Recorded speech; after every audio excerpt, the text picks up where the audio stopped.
Hello everyone. In this lecture, we will discuss about electric field at any point due to a short dipole. कि हमारे पास एक dipole दिया हुआ है, उस डाइपोल की वजह से हमें किसी भी पॉइंट पे इलेक्ट्रिक फील्ड इंटेंसिटी की वैल्यू फाइंड आउट करनी है.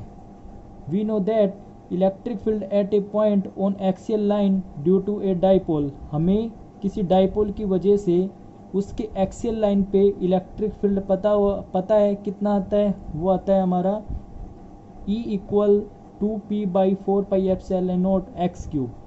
लेट अस सपोज यहाँ पे P पॉइंट है, तो इस P पॉइंट पे हमें इसकी वैल्यू पता है. वो कितनी वैल्यू होती है? ये वैल्यू होती है. ठीक है, ये सेंटर O है.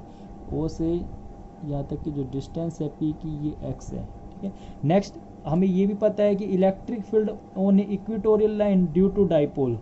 डाइपोल की वजह से इक्वेटोरियल लाइन पे भी हमें इलेक्ट्रिक फील्ड पता है कितना होता है. E equal p/4πε0 x cube. Equatorial line क्या होती है कि सेंटर के नियर बाई जो पॉइंट हम लेते हैं उसको इक्वेटोरियल बोल देते हैं. जैसे यहाँ पे लेट अस सपोज कि हमारे पास डाइपोल है +q -q. ठीक है, तो ये सेंटर है. इस सेंटर के नियर बाई जो पॉइंट है, तो ये पॉइंट हो गया इक्वेटोरियल. ठीक है, तो हमने इस पॉइंट पे इलेक्ट्रिक फील्ड की वैल्यू फाइंड आउट की है. कितनी आती है?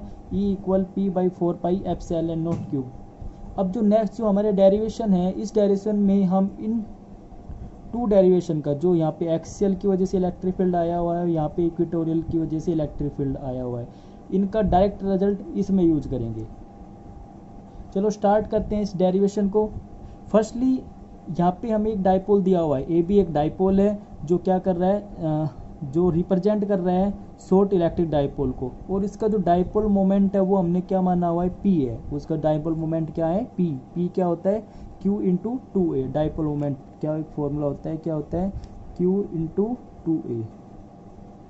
2A क्या है? इनके बीच की डिस्टेंस है. और O हमने क्या माना हुआ है? जो ये डाइपोल है इसका सेंटर कहाँ है, जो उस पॉइंट पे, उसको हमने O मान लिया. ओके.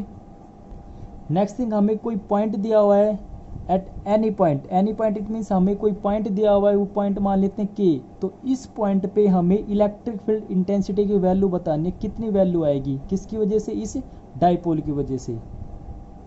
नेक्स्ट जो यहाँ पे K पॉइंट है, इस पॉइंट ने यहाँ से लाइन ड्रॉ की है, जो हमने ये इस डाइपोल के साथ जो एंगल बना रहा है, वो लेट अस सपोज कितना एंगल बना रहा है? थीटा एंगल बना रहा है. एंगल BOK इक्वल हो गया थीटा. इट इज BOK यहाँ पे क्या हो गया? थीटा. फर्स्ट थिंग हमें क्या करना है, जो हमें यहाँ पे AB जो डाइपोल दिया हुआ है, शॉर्ट डाइपोल, इसका हमें डाइपोल मोमेंट पता है कितना है? P है. इस डाइपोल मोमेंट को हमें क्या करना है? रिजोल्व करना है टू कंपोनेंट में. तो firstly the dipole moment P can be resolve into two component. ठीक है, तो फर्स्ट कंपोनेंट क्या हो गया? P cos theta. यहाँ पे ये डाइपोल था. ठीक है, इस डाइपोल का जो मोमेंट है वो क्या है? P है. इसकी वैल्यू कितनी है? P वैल्यू इसकी. अब उस P वैल्यू को हमें क्या किया है? हमने इसको टू कंपोनेंट में रिजोल्व किया है. ठीक है, तो टू कंपोनेंट कौन से होंगे? हम यहाँ पे ये वाला फर्स्ट कंपोनेंट, इधर वाला सेकंड कंपोनेंट. अब हमें पता है कि जिस कंपोनेंट के साथ थीटा होता है, उस कंपोनेंट को हम क्या बोल देते हैं? P cos theta. ये वाला कंपोनेंट क्या हो जाएगा? P cos theta. नेक्स्ट, और ये वाला कंपोनेंट कौन सा आ जाएगा? P sine theta. ठीक है, तो यहाँ पे P कोस थीटा किसके अलोंग हो जाएगा? P cos theta along A1. ये क्या आ जाएगा? A1 B1. Okay. Next, P sine theta along A2 B2.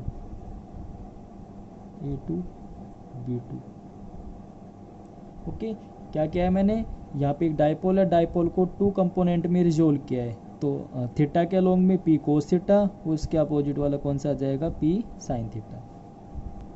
Next thing, अगर इसको हम ध्यान से देखें, कौन से वाले को? P cos theta. जो हमारा ये वाला कंपोनेंट है, इस कंपोनेंट को देखें तो ये एक डाइपोल ही है. इसकी वैल्यू क्या है? P कोस थीटा है. तो डाइपोल मोमेंट, इस डाइपोल मोमेंट को देखें तो यहाँ पे ये जो डाइपोल मोमेंट है, इसकी वजह से हमें इस पॉइंट पे क्या निकालना है? इलेक्ट्रिक फील्ड निकालना है. तो इस डाइपोल मोमेंट के लिए जो हमने रिजोल्व किया था इस वाले को टू रेक्टेंगुलर कंपोनेंट में, तो इस अगर डाइपोल को देखते हैं तो इसकी वजह से यहाँ पे इस वाले डाइपोल के लिए ये कौन सा पॉइंट है? एक्सियल पॉइंट ही है. कौन से डाइपोल की बात कर रहे हैं हम, P cos theta A1 B1। तो A1 B1 के लिए ये जो पॉइंट है ये एक्सियल वाला ही पॉइंट है। सेम यहाँ पे देखो एक्सियल की वजह से Q, यहाँ पे एक डाइपोल है, डाइपोल की वजह से हम P पॉइंट पे एक्सियल लाइन पे जो हमने इलेक्ट्रिक फील्ड निकाला था यहाँ पे, वो क्या है, इस एक्सियल की वजह से सेम कंडीशन यहाँ पे अराइज हो रही है कि हमारे पास यहाँ पे एक डाइपोल है, उस डाइपोल की वजह से हमने एक्सियल लाइन पे इलेक्ट्रिक फील्ड निकालना है। ठीक है, और ये कंपोनेंट कौन सा है, P cos थीटा। तो P cos थीटा की वजह से जब एक्सियल लाइन पे इलेक्ट्रिक फील्ड निकालते हैं, ये हमने ऑलरेडी निकाल चुके हैं कि जो हम एक्सियल लाइन पे इलेक्ट्रिक फील्ड निकालते हैं ड्यू टू डाइपोल, वो वैल्यू आती है हमारे पास E = P 4πε0 x³। तो हम इस वैल्यू को डायरेक्ट यहाँ पे पुट कर देंगे। ठीक है, यहाँ पे एक चीज़ और देखो, यहाँ पे P है ओनली इसका जो डाइपोल मोमेंट है वो P है। यहाँ पे इस चीज़ को देखो, ये रिजोल्व किया हुआ कंपोनेंट है, तो इसकी जो वैल्यू है वो P नहीं है, क्या है, P cos थीटा। तो इट मीन्स यहाँ पे P की जगह क्या आ जाएगा, P cos थीटा आ जाएगा। Now the electric field intensity at K point, इस K पॉइंट पे इस एक्सियल वाला जो डाइपोल है resolving component P cos theta की वजह से क्या आ जाएगी, इलेक्ट्रिक फील्ड की वैल्यू 2P cos थीटा वाला टर्म आएगा, क्योंकि P cos थीटा है यहाँ पे, तो 2P cos थीटा, बाकी वो सेम रहेगा पूरा 4πε0 x³। ठीक है, तो नेक्स्ट थिंग यहाँ पे देखो, इसको मैंने E1 मान लिया कि यहाँ पे जो एक्सियल की वजह से जो इलेक्ट्रिक फील्ड है वो कितना है, E1 है। ओके, E1 इलेक्ट्रिक फील्ड हो गया। नेक्स्ट थिंग देखो, अब यहाँ पे देखो सेकंड जो कंपोनेंट है कौन सा है, P sin थीटा। अगर इस डाइपोल मोमेंट की वजह से देखें तो ये वाला जो पॉइंट है वो इस डाइपोल के सेंटर पे है, यस और नोट। ये जो मैंने डाइपोल लिया है, इस डाइपोल की वजह से इस पॉइंट को देखें तो ये डाइपोल के सेंटर पे है। इट मीन्स क्या है, इक्वेटोरियल लाइन पे ही है, सेंटर के नियर बाई है। तो हमने सेंटर के नियर बाई भी इलेक्ट्रिक फील्ड निकाला हुआ है, जिसको हम क्या बोल देते हैं, electric field on equatorial line due to dipole. तो उसकी वजह से आता है वो कितना आती है value, P = P/4πε0 x³। But यहाँ पे देखो ओनली P एक डाइपोल मोमेंट ही नहीं है, इसके साथ एक टर्म और है साइन थीटा। ठीक है, तो इसके साथ एक टर्म ऐड और हो जाएगी, क्या हो जाएगी, P sin थीटा, और बाकी टर्म सारी सेम रहेगी। देन नेक्स्ट थिंग, जो एक्सेल की वजह से इलेक्ट्रिक फील्ड इंटेंसिटी आती थी, जो नेट इंटेंसिटी आती थी इलेक्ट्रिक फील्ड इंटेंसिटी, वो किधर आती थी, आउटवर्ड आती थी, बाहर की तरफ। और इट मीन्स इसकी जो डायरेक्शन होगी वो किधर हो जाएगी, इस साइड में हो जाएगी इलेक्ट्रिक फील्ड इंटेंसिटी। एक्सेल की वजह से जो इलेक्ट्रिक फील्ड इंटेंसिटी है जो इधर दिखाई हुई है, let it be represented by KL, उसको हमने KL से रिप्रेजेंट किया है कि इट मीन्स इस तरफ है अलोंग OK, और डायरेक्शन कौन सी होगी, O से K की, O से K वाली डायरेक्शन होगी।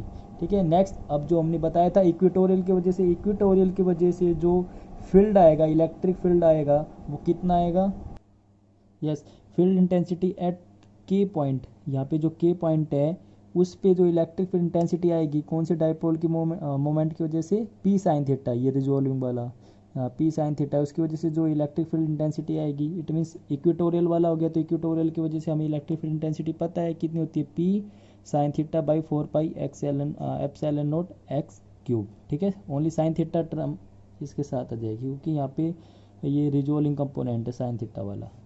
ओके, अब नेक्स्ट थिंग देखो, हमने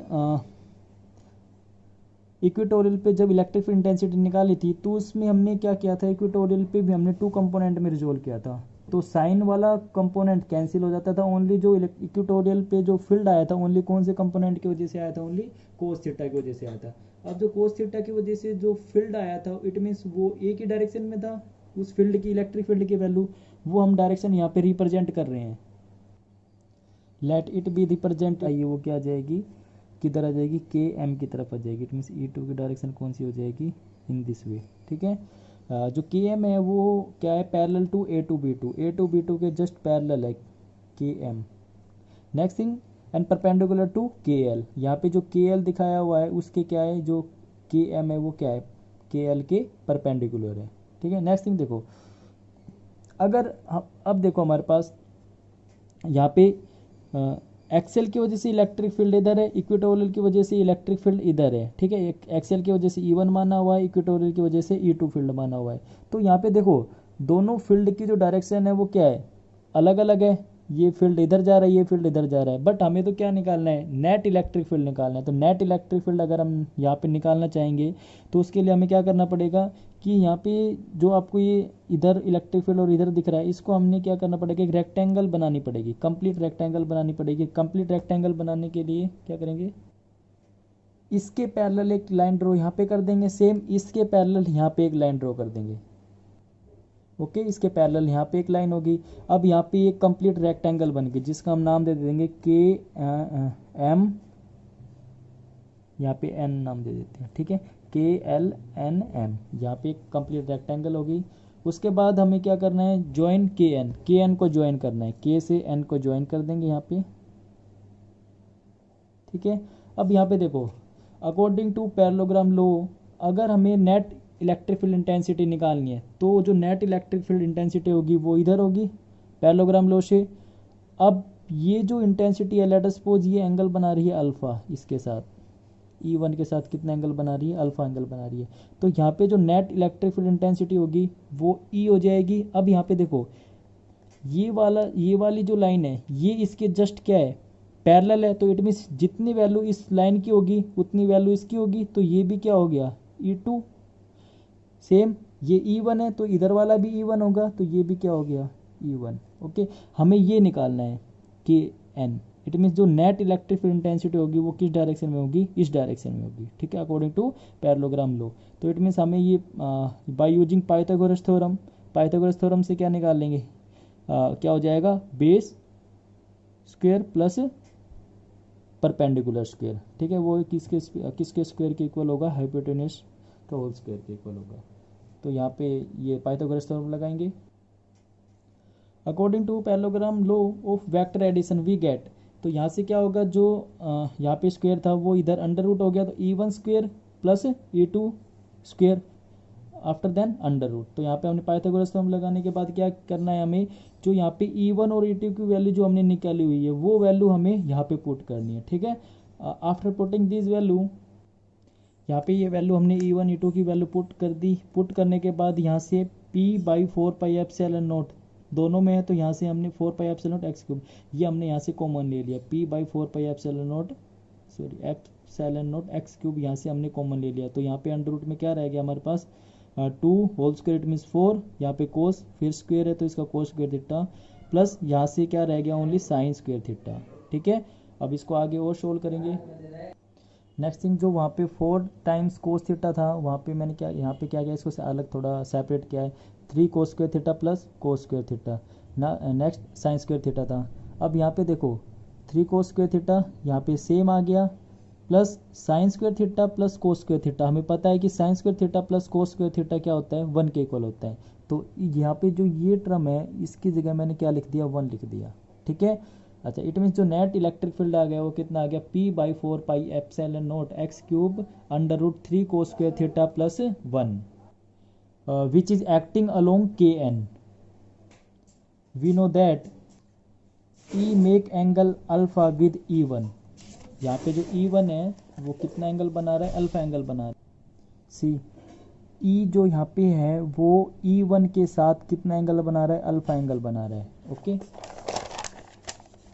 तो it means E make an angle alpha with E1। Next thing देखो, यहाँ से अगर हम tan अल्फा निकालना चाहे तो tan क्या होता है, परपेंडिकुलर अपॉन बेस।